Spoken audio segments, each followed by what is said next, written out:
चला तर मग मी चालली आता बारशाला, कारण खूप ते फोन करत आहे, घाई करत आहे, त्यामुळे चला आता.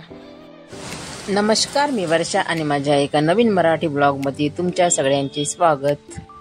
तर मी कालच्या व्हिडिओमध्ये सांगितलं होतं मला बारशाला जायचं आहे म्हणून. तर मी पहिले सगळे घरचे कामं करून दुकानात गेले, त्यानंतर मार्केटमध्ये गेले. तर त्यांचा 2-4दा फोन येऊन गेला की या लवकर म्हणून. मग मार्केटमधून तसेच घरी आले, पुन्हा तयारी केली आणि तसेच मंदिरात गेली. तर तिथे त्यांचा कार्यक्रम सुरू झाला होता. माझे जे सासरे आहे त्यांना अजून 2 भाऊ आहेत, म्हणजे 3 भाऊ होते ते.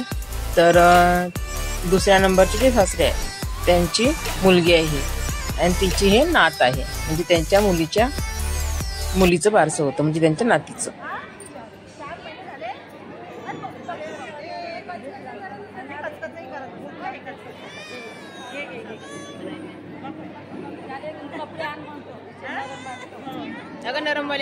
आणि हिच्या बाबापेक्षा पण एक लहान भाऊ आहे. तर त्यांना पण 2 मुलं आहे, त्यांना पण 2 छोटे नातू आहेत. तर अशा प्रकारे आम्ही माझं कुटुंब आहे, म्हणजे चुलत सासरे, त्यांची मुलं, नातू, खूप मोठा परिवार आहे. एखाद्या वेळेस पुन्हा दाखवील, आज काही दाखवता आलं नाही मला, कारण इथे बारशाला आलो आम्ही आणि फोन आला लगेचच की घरी पाहुणे आले म्हणून मग गडबडीने तिला जी वस्तू घेतली होती ती दिली आणि थोडं जेवण केलं घाईनेच. आणि मग आता घरी जायचं होतं. तर त्या माझ्या जावा म्हणाल्या की थोडे फोटो काढू म्हणून. नंतर मग त्यांच्यासोबत 2-3 फोटो काढले आम्ही, कारण फोटोग्राफर होता त्यामुळे तिथेच फोटो काढले आणि मग लगेचच घरी गेलो.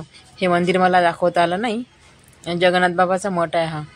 तर अशा प्रकारे हा माझा पूर्ण परिवार, म्हणजे माझ्या जावा आहेत त्या सगळ्या. आम्ही 3 जणी आहोत आणि या सगळ्या जावाच आहेत माझ्या. आणि छोटे 2 त्यांचे मुलं आहेत, माझ्या लहान सासऱ्याचे नातू आहेत. दोघीला 2 आहे, एकीला मुलगी आणि एकीला मुलगा. तर अशा प्रकारे जेवण पण छान होतं. बालुशाही, मटर, आलू मटर, डाळ फ्राय, अशा प्रकारे जेवण पण होतं, छान होतं जेवण. तर नंतर मग घरी आले, पाहुण्यांना नाश्ता केला, उपमा केला. त्यांचा नाश्ता पाणी झाल्यानंतर ते गेले आणि त्यानंतर मग हे नव्हते आले, म्हणजे हे फक्त मी, हिमा, वैष्णवी आणि भूषण, आम्ही 4 जण गेलो होतो बारशाला. बापूजी हे आणि देवांश घरीच होते.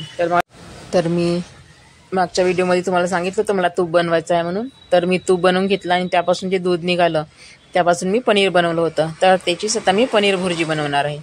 तर पनीर भुर्जीसाठी मी पहिले 2 छोटे कांदे, 2 छोटे टमाटर, लसण, जिरं, अद्रक, मिरची, लसण, जिरं, अद्रक, मिरची याची पेस्ट बनवून घेतली जाड. आणि त्यानंतर तेल गरम करून त्यामध्ये थोडं बटर टाकलं. ते गरम झाल्यानंतर मोहरीची फोडणी दिली. त्यानंतर त्यामध्ये छोट्या 2 चम्मचनी बेसन टाकलं. ते छान फिरवून घेतलं थोडं ब्राऊन होईपर्यंत. आणि त्यानंतर मग त्यामध्ये कांदे टाकून घ्यायचे आणि कांदे पण खूप लाल नाही होऊ द्यायचे, थोडे नरम पडू द्यायचे फक्त. आणि नंतर त्यामध्ये मग टमाटर टाकायचे, टमाटर छान शिजू द्यायचे. आणि त्यानंतर त्यामध्ये मग थोडी शिमला मिर्च, गाजर किंवा कोबी असेल तर काहीही चालेल आणि नसेल तरीही चालेल. तर माझ्याकडे पत्ताकोबी होती म्हणून मग मी छान बारीक चिरून घेतली आणि ते पण टाकली. आणि ते छान शिजायसाठी फिरवून घेतल्यानंतर त्यावर मग झाकण ठेवून 5 मिनिटं वाफ काढायची. आणि त्यानंतर मग त्यामध्ये आपले जे बेसिक मसाले आहे, हळद, तिखट, धना पावडर, जिरा पावडर, मीठ, हे सर्व काही टाकून घ्यायचं.